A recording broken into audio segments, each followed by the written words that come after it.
BJP RSS சொல்லக்கூடிய முதல் வார்த்தை ஊடுருவல்காரர்கள் வந்துருவாங்க, இல்லீகல் இமிகிரன்ட்ஸ் சொல்றீங்க, நார்கோ டெரரிஸ்ட் சொல்றீங்க, அவங்களாம் எங்க இருக்காங்க, அவங்களெல்லாம் எங்க பிடிச்சிங்கன்னு கேட்டிருக்காங்க. ஒரு ஆபத்து இருந்தாலும் கூட அந்த ஆபத்து ஆர்எஸ்எஸ் விட பயங்கரமான ஆபத்தாக இருக்க வாய்ப்பே கிடையாது. பொய்யான எதிரிகளை கட்டமைப்பு தான் ஆர்எஸ்எஸ் முதல் சித்தாந்தம். மனிதத்தன்மையற்றவர்களாக நம்மை அறியாமலே நம்ம மாறிக்கிட்டு இருக்கோம். நம்ம திரும்ப திரும்ப சொல்றோம், இஸ்லாமியர்கள் நம்மவர்கள், இஸ்லாமியர்கள் நம்ம சகோதரர்கள். சொல்லிதான் தெரியணுமா ஒரு சமூகத்துக்கு?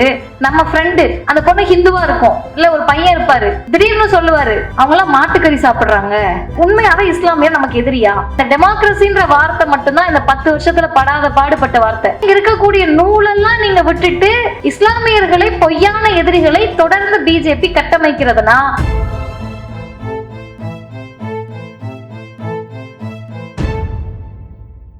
அனைவருக்கும் என்னுடைய வணக்கம். நிறைய பேர் நிறைய செய்திகளில் பல கோணங்களில் பேசியிருக்காங்க. ஆனால் இதில் மிக முக்கியமாக இன்றைக்கு நாம் பார்க்க வேண்டிய ஒரு உரை அப்படின்னா, தனிப்பட்ட முறையில் எனக்கு ஜேர்னலிஸ்ட் மேக் பீஸ் அவர்கள் பேசியது தான் மிக முக்கியமான உரையாக நான் பார்க்குறேன். காரணம் என்னன்னா, நம்ம எல்லாருமே இந்த விஷயத்துல ஒரு ஸ்பெக்டேட்டர்ஸாக தான் இருக்கோம். பார்வையாளர்களாக இருந்து பார்த்து அந்த வழியை உணர்ந்து பேசக்கூடியவர்கள் தான் இந்த அரங்கத்தில் இருக்கோம். ஆனால் அவங்க ஒரு சொந்த மாநிலத்தில் எங்கள் மாநிலம் இப்படிதாங்க இருக்கு, இதுதான் எங்களுடைய நிலைமை அப்படின்றத ரொம்ப தெளிவா பேசினாங்க. அவங்க பேசுனதுல நம்ம முக்கியமா எடுத்துக்க வேண்டிய ஒரு 3 விஷயங்கள், அது அவங்க சொன்னது சரியா டெலிவர் ஆச்சா இல்ல நமக்கு அது சேர்ந்ததான்னு தெரியாததுனால நான் திரும்ப அதை சொல்றேன். முதல், அவங்க ஆரம்பிக்கிறப்பவே கேட்ட ஒரு கேள்வி, நமக்கு பல வருஷமா அந்த கேள்வி இருக்கு. இப்ப என்னைய விட மூத்தவர்களுக்கும் அந்த கேள்வி நிச்சயமா இருந்திருக்கும். பிஜேபி ஆர்எஸ்எஸ் சொல்லக்கூடிய முதல் வார்த்தை ஊடுருவல்காரர்கள் வந்துருவாங்க. ஆர்எஸ்எஸ் தொடங்கினதுல இருந்து இப்ப வரைக்கும் பிஜேபி மோடி அதையே பேசிட்டு இருக்காங்க. இல்லீகல் இமிகிரன்ட்ஸ் வந்துருவாங்க, இந்த ஊடுருவல்காரர்கள்ட்ட இருந்து நாங்க உங்களை பாதுகாக்க போறோம், பயங்கரவாத தாக்குதல், பாகிஸ்தான்ல இருந்து தாக்குதல் அப்படின்னு சொல்லிக்கிட்டே இருக்காங்க. நம்மளும் அப்படிதான் நடந்துகிட்டு இருக்குன்னு தமிழ்நாட்டுல கூட பல பேர் நம்பிட்டு இருக்காங்க. அப்ப அவங்க கேட்ட ஒரு கேள்வி என்ன அப்படின்னா, இல்லீகல் இமிகிரன்ட்ஸ் சொல்றீங்க, இந்த நார்கோ டெரரிஸ்ட் சொல்றீங்க, அவங்களாம் எங்க இருக்காங்க, அவங்களெல்லாம் எங்க பிடிச்சிங்கன்னு கேட்டிருக்காங்க.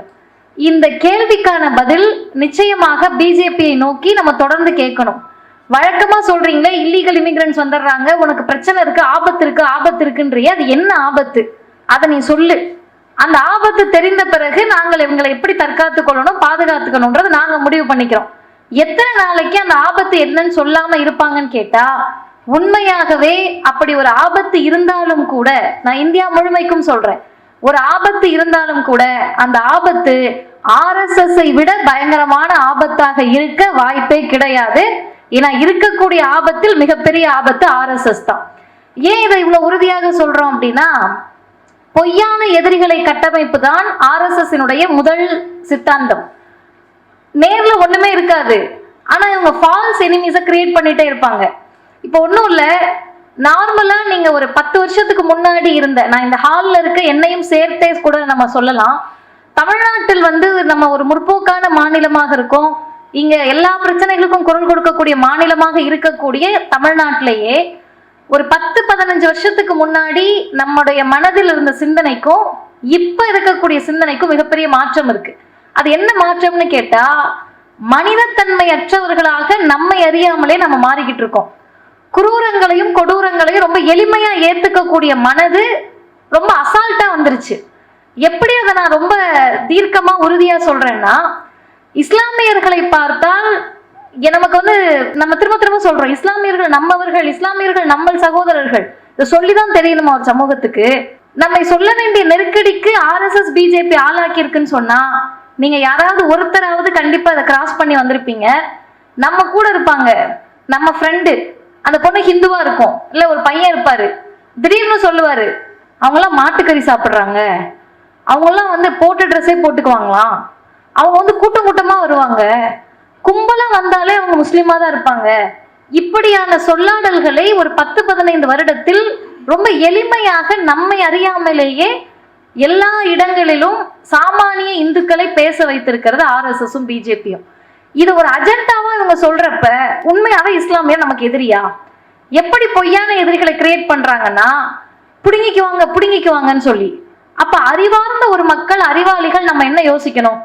இன்னைக்கு யூனியன் கவர்மெண்ட்ல இத்தனை போஸ்டிங் இருக்கே, செக்ரட்டரியேட் இருக்கு, யூனியன் கவர்மெண்ட்ல குடியரசுத் தலைவர் அலுவலகம் இருக்கு, துணை குடியரசுத் தலைவர் அலுவலகம் இருக்கு, இத்தனை ஒன்றிய அரசு பணியிடங்கள்ல எத்தனை இஸ்லாமியர்கள் வேலைக்கு இருக்காங்க? அப்ப அவங்க தான் நமக்கு போட்டியா? இல்லையே, இஸ்லாமியர்கள் அவ்வளவு ரெப்ரசன்டேஷன் கிடையாதே. பிஜேபி அமைத்திருக்கக்கூடிய அமைச்சரவையில் எத்தனை இஸ்லாமியர்கள் இருக்காங்க? ஒருத்தருமே இல்லையே. அப்ப இஸ்லாமியர்கள் நமக்கான எதிரியா? அப்ப யூனியன் கவர்மெண்ட் போஸ்டிங்லையும் மற்ற இடங்கள்லையும் பிஜேபி அமைத்திருக்கக்கூடிய அமைச்சரவையிலையும் பிஜேபி ஆளக்கூடிய மாநிலங்களில் இருக்கக்கூடிய எம்எல்ஏவும் எம்பி யாரா இருக்காங்கன்னா நூலா தானே இருக்கு. அப்ப உண்மையாகவே இங்க இருக்கக்கூடிய நூலெல்லாம் நீங்க விட்டுட்டு இஸ்லாமியர்களை, பொய்யான எதிரிகளை தொடர்ந்து பிஜேபி கட்டமைக்கிறதுனா இந்த ஃபார்முலாவை அவங்க இந்தியா முழுமைக்கும் அப்ளை பண்ணுவாங்க. இப்ப மணிப்பூர்ல திரும்ப திரும்ப பொய்யான எதிரிகளை இவர்கள் கட்டமைக்கிறார்கள். இல்லாத ஒன்றை இருப்பது போலவே திரும்ப திரும்ப சொல்றாங்க. ரெண்டாவது முக்கியமான விஷயம், இந்த பொய்யான எதிரிகளை கட்டமைப்பதன் மூலமாக மிக கொடூரமான வெறுப்பு அரசியலை தொடர்ந்து பதிவு செய்துகிட்டே இருக்காங்க. வெறுப்பு அரசியலை போல மக்களுக்கு எதிரான ஒரு விஷயத்தை நம்மளால யோசிச்சே பார்க்க முடியாது. சகோதரி மேக் பீஸ் அவங்க முடிக்கிறப்ப ஒரு விஷயத்த முடிச்சாங்க. அமெரிக்காவில் நடந்த விஷயம் நான் உங்களுக்கு ஒரு எக்ஸாம்பிளோட முடிக்கிறேன்னு சொல்லி அதை டங்கி பிலிமோட கூட கனெக்ட் பண்ணி சொன்னாங்க. நாங்க இப்ப அமெரிக்காவை எடுத்துக்காட்டுக்கு பாக்குற நிலைமையில மாறிடுச்சு. இந்தியாலே அது நடக்க ஆரம்பிச்சிருச்சு. பன்வாரிலால் ஜெயின் மறக்க முடியுமா? நம்மள 65 வயது, மத்திய பிரதேசத்துல இருக்காரு, மனநலம் பாதிக்கப்பட்டவர், முதியவர், உட்கார்ந்துருக்காரு. நீ போய் முகமதான்னு கேட்கிறாரு பிஜேபியில இருக்கவரு. அவர் மனநலம் பாதிக்கப்பட்டவர், என்ன கேட்கிறாருன்னே புரியல. தாடி வச்சிருந்தாலே முஸ்லீம்னு சொல்லி அவர் அடித்து கொலை பண்றாங்க. அப்ப நம்ம எங்க இருக்கோம்னு சொன்னா வேறு நாடுகளையும் வேறு இடங்களையும் கண்டத்தையும் காமித்து வெறுப்பு அரசியலுக்கு உதாரணம் சொல்லக்கூடிய நிலைமையில இந்தியா இல்ல. நம்மளே நாள்தோறும் வாழ்வதற்கு பயப்படக்கூடிய நாடாக இந்தியா மாறிடுச்சு. முழுமையாக மாறிக்கிட்டு இருக்குன்னு நம்ம சொல்ல முடியாது. அப்ப இந்த மாறி இருக்கக்கூடிய இந்த இந்தியாவில் மணிப்பூர் பற்றி எரிந்து கொண்டிருக்கிறது. அந்த மணிப்பூரில் நான் 3 செய்தி சொன்னேன், அவங்க சொன்னதுல முக்கியம்னு. 3வது மிக முக்கியமான செய்தி நான் தோழர் கிரீஷ்மா அவர்கள் கிட்ட கூட இப்ப வெளியே பாக்குறப்ப கூட சொன்னேன். இதை கொஞ்சம் நம்ம ஆழமா நம்மளோட கனெக்ட் பண்ணி பார்த்தாதான் புரியும் நான் நினைக்கிறேன். ஏன்னா எல்லா செய்திகளையும் சித்தாந்தமாகவும் அரசியலாகவும் சமூக புரிதலோடு பார்ப்பதை எவ்வளவு சரியோ அதே அளவிற்கு நமக்கு பக்கத்துல உட்கார வச்சு நமக்கு நெருக்கமா கொஞ்சம் உருக்கமாக நினைக்க வேண்டிய செய்தி அது. அவங்க அதை சொல்றப்ப அவங்களுக்கு அழுக வந்தது. நாங்க சொந்த நாட்டில் அகதிகளாக்கப்படுவோம்ன்றது நடந்துகிட்டு இருக்கு. ஆனா அதை தாண்டி அவங்க சொன்னாங்க, இந்த தேர்தலுக்கு பிறகு இன்னைக்கு 60,000 பேர் புலம்பெயர்ந்து இருக்கிறார்கள். இந்தியாவுக்குள்ளேயே வேற வேற இடத்துல இருக்காங்க. இந்த அகதிகளாக எங்களுடைய நிலைமை என்னவாக இருக்கும்? ஏத்துப்பீங்களா நீங்க முதல்ல எங்களை? அந்த கேள்வி மிக ஆழமானது. என்னதான் வளர்ந்த மாநிலமாக இருந்தாலும், சமூக புரிதல் இருக்கக்கூடிய மாநிலமாக இருந்தாலும், பொருளாதாரத்தில் வளர்ந்த மாநிலமாக இருந்தாலும், ரெஃப்யூஜி அப்படின்ற ஒரு டேர்முக்கு என்ன விளக்கம்னே நம்ம சொல்லி புரிய வைக்க வேண்டியது இருக்கு. அவர்கள் மனிதர்கள் அப்படின்ற புரிதலே இங்க கிடையாது. 6 மாத குழந்தை இறக்குது அப்படின்றத அவங்க சொல்றாங்க. அதை சொல்லுகிற போது நம் மனநிலை இன்னைக்கு எப்படி ஆயிடுச்சுன்னா, 3 வயசு குழந்தைய பாலியல் வன்கொடுமை பண்ணி சாகடிக்கிறத பார்த்து பார்த்து நம்ம பழகிட்டோம். அதனால இனி ஒரு குழந்தைக்கு புதுச்சேரியில 9 வயசு பிள்ளைய பாலியல் வன்கொடுமை பண்ணி கொலை பண்றாங்க. அந்த உடலை பார்த்து பார்த்து நமக்கு பழக்கப்படுத்திக்கிட்டு இருக்காங்க. இது ஒரு ஆபத்தான மனநிலை. மரணங்களை பார்த்தும், கொடுமைகளை பார்த்தும், கொடூரங்களை பார்த்தும், கலவரங்களை பார்த்தும், ரத்தத்தை பார்த்தும் பிஜேபி நம்மை பழக்கப்படுத்தி கொண்டிருக்கிறது. இது நாளைக்கு எங்க முடியும்னு கேட்டா, மனிதர்களுக்கு எதிராக நடக்கக்கூடிய எந்த வன்முறையுமே நம்மளை அலட்டவே செய்யாது, நம்மளை பாதிக்கவே செய்யாது. அந்த நிலைமைக்கு RSS நம்மை நிறுத்தும். இப்ப இன்னொரு கேள்விக்கும் அவங்களே சொன்னாங்க, இதை ஆரம்பித்தது பிஜேபி என்று நான் சொல்லவில்லை. அந்த பாயிண்ட் நமக்கு கேட்டுச்சு. ஆனா அதை விட முக்கியமா அவங்க ஒண்ணு சொன்னாங்க, இப்போது நடந்து கொண்டிருக்கக்கூடிய பிரச்சனைக்கு மிக முக்கியமான காரணம் RSS, அதனுடைய ஹிந்துத்துவ ஐடியாலஜி. இதுக்கு ஒரு அல் ஜசீரா அது வெளியிட்டிருக்கக்கூடிய செய்தி நிறுவனம் வெளியிட்டிருக்கக்கூடிய மிக முக்கியமான ஒரு 2 செய்திகளை மட்டும் சொல்லி நான் நிறைவு செய்கிறேன். இதுல நிறைய பேர் நம்ம கிட்ட கேட்கிறாங்க, எது நடந்தாலும் RSS பிஜேபி தான் காரணமா, இந்தியாவில் என்ன கலவரம் நடந்தாலும் RSS தான் காரணமானு. ஆதாரத்தோடு சொல்ல வேண்டிய கடமை நமக்கு இருக்கு. ஒரு போலரைசேஷனை நடத்தி மணிப்பூர்ல மியான்மர்ல இருந்து வந்துட்டாங்க, ஊடுருவிட்டாங்க, கஞ்சா வியாபாரம் பண்றாங்க, போதைப் பொருள் வந்துருச்சு, பாப்பி லீவ்ஸ் எல்லாம் வளர்க்க ஆரம்பிச்சிட்டாங்கன்னு யாரு சொல்றா? சாமானிய மனிதர் சொல்லலாம், ஒரு குக்கி இனத்துல இருக்க ஒருத்தவங்க சொல்லலாம், மெய்தி இனத்துல இருக்கவங்க ஒருத்தவங்க சொல்லலாம். சீஃப் மினிஸ்டர் சொல்லிக்கிட்டே இருக்காரு அந்த விஷயத்த. மணிப்பூரினுடைய முதலமைச்சர் மீண்டும் மீண்டும் அதை சொல்லிக்கொண்டே இருக்கிறார். கலவரத்தை தூண்டுவதற்கு முன்பும் சொன்னார். 7 நாட்களுக்கு முன்னாடி ஆங்கில பத்திரிகைக்கு பேட்டி கொடுத்திருக்காரு. அந்த பேட்டியிலே அதையே சொல்றாரு. நாங்க இதை கண்ட்ரோல் பண்ணிக்கிட்டு இருக்கோம், இதை கண்ட்ரோல் பண்ண முடியும்னு எங்களுக்கு தெரியல, அவருக்கே தெரியலையா. யாருங்க இந்த பிரச்சனைக்கு காரணம்னு அந்த செய்தியாளர் கேள்வி கேட்கிறாங்க. நிச்சயமாக இது மியான்மரிலிருந்து வந்திருக்கக்கூடிய போதைப் பொருள் வியாபாரம் செய்யறவங்க தான் இதுக்கு காரணம். சரி, காரணம் தானே, அவங்க தான் உனக்கு தெரியும்ல, இதை தடுப்பதற்கு என்ன நடவடிக்கை எடுத்தீங்க அப்படின்றது தானே அடுத்த கேள்வியாக இருக்கணும். அப்ப அந்த செய்தியாளர் கேட்கிறாங்க, இளைஞர்களுடைய கையில் ஆயுதங்கள் இருக்கிறது, ஆர்ம்டு போர்சஸ் எல்லாமே இளைஞர்களாகவே இருக்காங்களே, தனி சும்மா ஒரு 20 வயசு 21 வயசுக்காரவங்க எல்லாம் கையில ஆயுதத்தை தூக்கிட்டு இருக்காங்களே, இதுக்கு என்ன முடிவு?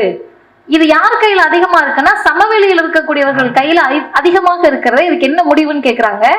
அதற்கு மணிப்பூரினுடைய முதலமைச்சர், அந்த பிஜேபி நபர் ரொம்ப ஆழமா ஒரு பதில் சொல்றாரு. என்னைக்கு இந்த பிரச்சனை, இந்த கலவரம் முடிவுக்கு வருதோ, என்னைக்கு நார்மலான நிலைமை திரும்புதோ, அன்னைக்கு அவங்க கையில எல்லாம் ஆயுதம் இருக்காது. இவர் சொல்லக்கூடிய செய்தி என்ன? இவர்களுக்கு எதிராக இருக்கக்கூடிய குக்கி இன மக்களையோ அல்லது சொந்த இன மக்களையும் கொள்வதற்கு அவர்கள் தயாராக தான் இருப்பாங்க. அந்த ஆபத்தை தான் நம்ம புரிஞ்சுக்கணும். RSS நம்மளை எப்படி வளர்த்து எடுப்பாங்கன்னு சொன்னா, இஸ்லாமியர் எதிரினா இஸ்லாமியரை கொலை செய்ய மட்டும் RSS பழக்கப்படுத்தாது, உங்க பக்கத்துல நிக்கிறவங்களையும் சேர்த்து சாகடிப்பதற்கு தான் RSS பழக்கம். அப்ப நாளைக்கு அந்த சமவெளியில் இருக்கக்கூடிய மெய்தியின ஆண்கள் கையில் இருக்கக்கூடிய ஆயுதங்கள் குக்கி இன பெண்களையும் குக்கி இன ஆண்களை நோக்கி மட்டும் பாயாது, மெய்தி இனத்தவரையும் சேர்த்து பாதிக்கும். அதையும் அவங்க அழகா சொன்னாங்க. குக்கி இனத்தவர் மட்டும் பாதிக்கப்படலங்க, மெய்தி இனத்துல இருக்கவங்களும் செத்துக்கிட்டு இருக்காங்க. அதுதான் பிஜேபிக்கு வேணும், அதுதான் RSSக்கு வேணும். கலவரத்தை தூண்டக்கூடிய 2 பக்கமும் செத்துட்டு மடியணும், இவர்கள் வாழ்ந்து கொண்டே இருப்பார்கள். அப்ப இதில் எப்படி RSSனுடைய ஊடுருவல் இருக்கிறது, RSS காரணமாக இருக்கிறது அப்படின்றது 3 விஷயம்தான். முதல் விஷயம், இன்றைக்கு மணிப்பூர் யார் பாதுகாப்பு படையாக இருக்காங்கன்னு சொன்னா அசாம் ரைபிள்ஸ். எனக்கு முன்னாடி சகோதரி ஜெயராணி அவர்களும் சகோதரர் வெற்றி செல்வன் அவர்களும் சொன்ன அந்த செய்தி, தஞ்சம் மனோரமா அவர்களுடைய பாலியல் வன்கொடுமைக்கு காரணமாக அமைந்த அந்த ஆயுதப்படை பிரிவினர் தான் அசாம் ரைபிள்ஸ். இந்த அசாம் ரைபிள்ஸ் கடந்த மாதம் ஒரு பவர் பாயிண்ட்டை வெளியிடுறாங்க. அந்த பவர் பாயிண்ட் இந்த ரிப்போர்ட்டர்ஸ் கலெக்டிவ் உடைய கையில கிடைச்சு, அந்த ரிப்போர்ட்டர்ஸ் கலெக்டிவ் அதுல இருக்கக்கூடிய செய்தியை வெளியிட்ட பிறகு, இல்ல இதுக்கும் எங்களுக்கு சம்பந்தம் இல்லைன்னு அசாம் ரைபிள்ஸ் சொல்லிடுச்சு. அதுல என்ன செய்தி இருக்குன்னு கேட்டா, இந்த ஆயுதப்படைகளினுடைய தலைவர்களாக இருக்கக்கூடியவர்கள் யார், இன்றைக்கு வரை அங்க ஆயுத குழுக்களாக இருக்கக்கூடிய, ஆயுத குழுக்களாக இருந்து குக்கீன மக்களை அழிக்கக்கூடிய, மிகப்பெரிய கொடுமைகளை அங்க செஞ்சுக்கிட்டு இருக்கிற, பாலியல் வன்கொடுமை செய்யக்கூடிய, தாக்குதலை நடத்தக்கூடிய இவர்கள் யார் அப்படின்ற கேள்விக்கு அந்த அசாம் ரைபிள்ஸ் சொல்லுகிறது, அரம்பை டெகோலின், மேதி லீபுன் என்ற இந்த 2 ஆயுத குழுக்கள், ஆயுத படைகள் தான் மிக முக்கிய காரணமாக இருக்கு. அதுல இந்த முதல் அரம்பை டெகோலின் கொஞ்சம் ஆழமான விஷயம். இந்த முதல் அரம்பை டெகோலின் அப்படின்றது பிஜேபியினுடைய அமைச்சர் பக்கத்துல உட்கார்ந்து அந்த அமைப்பை இனாகிரேட் பண்ணியிருக்காரு. அவங்க தான் அதை தொடங்கியே வச்சிருக்காங்க. 2022 அந்த ஆயுதப்படை நடத்தி அவங்க வெளிப்படையா டிக்ளேர் பண்றாங்க, மெய்தி இன மக்களுக்கு தான் இந்த வளம் சொந்தம், இந்த நிலம் சொந்தம், எங்களுக்கு தான் இடஒதுக்கீடு கிடைக்கணும், நாங்களும் பட்டியலின மக்கள் தான், குக்கி இன மக்கள் எங்களுக்கு எதிரிகள்னு டிக்ளேர் பண்ண ஆயுத குழுவிற்கு பக்கத்துல உட்கார்ந்து இனாகிரேட் பண்ணவர் பிஜேபியினுடைய அமைச்சர். 2வதாக இவர்கள் சொல்லக்கூடிய மெய்தி லீபூன் அப்படின்ற அமைப்பு நேரடியாக RSSனுடைய கிளை அமைப்பு, நேரடியாக RSSனுடைய தாக்கம் பெற்ற அமைப்பாக இருக்கிறது. அப்ப இவங்க எதை திரும்ப திரும்ப அந்த மண்ணில் வளர்த்து கொண்டிருக்கிறார்கள்னா, ஏற்கனவே பற்றி எரியக்கூடிய மணிப்பூரில் எண்ணெய் ஊற்றக்கூடிய, இன்னும் கொஞ்சம் பத்திக்கிட்டு எரிங்க என்று சொல்லக்கூடிய வேலையை செய்யக்கூடியவர்களாக இவர்கள் இருக்கிறார்கள். எந்த எல்லைக்கு சென்று நீங்கள் யோசித்தாலும் சரி, கடைசியா ஒரே ஒரு விஷயம் தான் நம்ம மனசுக்கு வரணும். புரட்சியாளர் அம்பேத்கர் இந்திய அரசமைப்பு சட்டத்தை எழுதுகிற போது அதுல பிரியாம்பிள் இருந்துச்சு, அதுல செக்யூலரிசம் இருக்கு, டெமோக்ரஸி இருக்கு, சாவரன் இருக்கு, ரிபப்ளிக் இருக்கு, சோசியலிசம் இருக்கு, எல்லாம் சொல்றோம். ஆனா இந்த டெமோக்ரஸின்ற வார்த்தை மட்டும்தான் இந்த 10 வருஷத்துல படாத பாடுபட்ட வார்த்தை. ஜனநாயகம் என்பதை மீண்டும் மீண்டும் பிஜேபி அழிக்க துடிக்கிறதுன்னு நம்ம சொல்றோமே தவிர, அந்த ஜனநாயகத்தை நம்ம என்னவா நினைச்சுக்கிட்டு இருக்கோம்னா, ஓட்டு போட்டு ஒருத்தர் தேர்ந்தெடுக்கிறதா நினைச்சிட்டு இருக்கோம். மக்களால் மக்கள் தேர்ந்தெடுக்கக்கூடியவங்கன்னு. அது அரசியல் ஜனநாயகம். Political democracy is different from social democracy. Social டெமோக்ரஸியை பற்றி அம்பேத்கர் சொல்றப்ப ஒரே வார்த்தையில சொல்றாரு, நீங்க ரொம்ப யோசிக்காதீங்க, கூடி வாழ்தல் தான் அசோசியேட்டட் லிவிங் தான் சோஷியல் டெமோக்ரஸி. கூடி வாழ்தல் அப்படின்றது, என்னோட ஒரு மனிதர் உட்கார்ந்துருக்கப்ப, என் பக்கத்துல உட்கார்ந்துருக்கப்ப, அவங்க என்ன ஜாதி, அவங்க என்ன மதம், அவங்க என்ன இனம், அவங்க என்ன நிறத்துல இருக்காங்க, அவங்க ஏழையா பணக்காரரா, எந்த சிந்தனையும் இல்லாமல் ஒரு மனிதரோடு என்னால பேச முடியுதா, ஒரு மனிதரோடு என்னால பயணிக்க முடியுதா, அதுதான் சமூக ஜனநாயகமா இருக்க முடியும். ஆனால் இன்றைக்கு இந்தியா முழுமைக்கும், குறிப்பாக மணிப்பூரில் பக்கத்துல இருக்கவங்க, எதிர்த்துல இருக்கவங்க, அவங்க என்ன மதம், அவங்க என்ன இனம், அவர்கள் என்ன ஜாதி என்று நினைக்கக்கூடிய முறையில் RSS பிஜேபி இந்தியா முழுவதையும் மாற்றி இருக்கிறது. இது மணிப்பூருக்கான பிரச்சனை மட்டுமல்ல. நிறைய பேர் பேசுறப்ப கேட்டாங்க, இந்த பிரச்சனை உழுக்கவே இல்லை, 2 பெண்களை பாலியல் வன்கொடுமை பண்ணி நிர்வாணமாக்கி ரோட்ல தரத்தரன்னு இழுத்துட்டு வராங்க, பாதிக்கவே இல்லையே அப்படின்னு சொல்லி. 10 வருஷத்துக்கு முன்னாடி நடந்திருந்துச்சுன்னா இந்தியா முழுமைக்கும் இது பெரிய போராட்டமா இருந்திருக்கும். இந்தியா முழுமைக்கும் இதுதான் பேசுபொருளா இருந்திருக்கும். இந்தியா முழுமைக்கும் இதை தான் நம்ம டெய்லியும் பேசிட்டு இருந்திருப்போம். மெயின் ஸ்ட்ரீம் மீடியால இதான் டாபிக்கா இருந்திருக்கும்.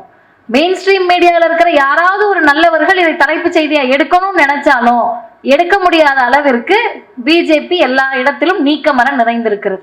அப்ப ஒற்றை தீர்வாக பிஜேபியை நீக்குவது அப்படின்றது கிடையாது. பிஜேபி இந்த தேர்தலில் தோற்றாலும் கூட இந்தியா முழுமைக்கும் யார் அதிகார வர்க்கத்தில் இருப்பார்கள்னா பிஜேபி தான் இருக்கும், RSS தான் இருக்கும். 25 வயசுல RSS பிஜேபியில் இருக்கக்கூடிய உறுப்பினர்களை அப்பாயிண்ட் பண்ணியிருக்காங்க அரசு அதிகாரிகளாக. அவங்க எல்லாம் 60 வயசு ரிட்டையர்ட் ஆகிற வரைக்கும் RSS தான் இருப்பாங்க. அரசு அதிகாரிகள் எப்படி மாறுவாங்க? எலெக்ஷன்ல நம்ம பிஜேபி தூக்கி போட முடியும். ஆனால் எல்லா இடத்திலும் நிறைந்திருக்கக்கூடிய RSS சித்தாந்தத்தை தூக்கி எறிந்தால்தான் மணிப்பூரை போல மற்ற மாநிலங்கள் பற்றி எரியாமல் இருக்க முடியும். இந்த சித்தாந்தம் எவ்வளவு மோசமானது, மனிதத்திற்கு எதிரானது, வெறுப்பை மட்டுமே உமிழக்கூடியது. அந்த வெறுப்பு ஒரு நாள் நம்மையும் சேர்த்து கொள்ளும் என்பதை தொடர்ந்து பேச வேண்டிய கட்டாயம் இருக்கிறது. மணிப்பூர் மக்களுக்கு ஆதரவாக மட்டுமல்ல, மணிப்பூரில் நடக்கக்கூடிய கலவரங்கள் நிறுத்தப்பட வேண்டும். அது அரச பயங்கரவாதமாக தான் நடக்கிறது, மாநில பிஜேபி அரசினுடைய ஒப்புதலோடு நடக்கிறது என்பதை நாம் மக்களிடத்தில் கொண்டு போய் சேர்ப்பதற்கான வாய்ப்பை இந்த இடம் வழங்கி இருக்கிறது. இதோடு நிற்காமல் தொடர்ந்து இது பேசப்பட வேண்டும். நன்றி, வணக்கம். பலரும் அறிந்திராத திராவிடர் விவசாய தொழிலாளர் சங்கத்தையும் அதன் சாதனைகளையும் எடுத்துச் சொல்லும் நூல் பெரியார் சரவணனின் திராவிடர் விவசாய தொழிலாளர் சங்கம். விலை ரூபாய் 100 மட்டும். புத்தகம் வாங்க திரையில் தெரியும் தொலைபேசி எண்களுக்கு தொடர்பு கொள்ளுங்கள் அல்லது கருஞ்சட்டை பதிப்பகத்தின் இணையதளத்துக்கு வாருங்கள்.